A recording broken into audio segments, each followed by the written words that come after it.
அம்மாவா அம்மான்னு தானே கூப்பிடுவோம். ஆனா நான் ரொம்ப சந்தோஷப்பட்டா அலமேலுன்னு கூப்பிடுவேன். வெகுளி. மயிலாப்பூர் தாண்டாத அம்மாவை டி நகர் கல்யாண் ஜுவல்லர்ஸ்க்கு கூட்டிட்டு போனேன்.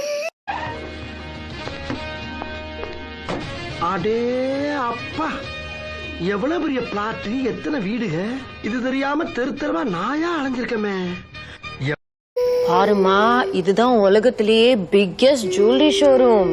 கல்யாண அழக பார்க்க 1000 கண்ணு வேணும் போல இருக்கே. அப்பாடா,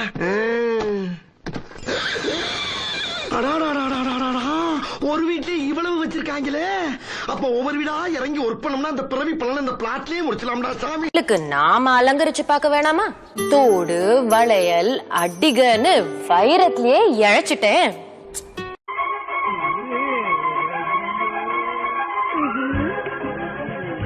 இந்த இடம் தான் தெரியல. மனசை தேத்திக்கங்க, பயந்துறாதீங்க. நான் பயப்படல, நீ தைரியமா சொல்லு. ஒண்ணு மண்டையாட்டிக்கிட்டே. என்னடா கரடி கக்கூஸ் போன மாதிரி ஒரு சவுண்ட்? ஆண்டாள பாக்குற மாதிரியே இருக்கு அலமேலுன்னு. அங்கேயே குழந்தை மாதிரி அழுதுட்டா. அஷடாட்டம் அழாதமா, எல்லாரும் பாக்குறா. அடங்கப்பா, இது உலக நடிப்புடா சாமி. என்ன பொறுத்த வரைக்கும் ஜுவல்லரிங்கிறது ஒரு ஆர்னமெண்ட் இல்ல, ஒரு சென்டிமெண்ட். நான் மட்டும் எனக்கு மாமியார வாச்சன்னா அந்த வெடுக்கு வெடுக்கு நாட்டை இடுப்பெலும்பு கழட்டி ஒட்டியானம் பண்ணி போட்டு போய் சாக்குறது கேட்டுச்சா? உன் இடுப்பெலும்பு ஒடிச்சு ஒட்டியானமா பண்ணி போட்டுக்குமா.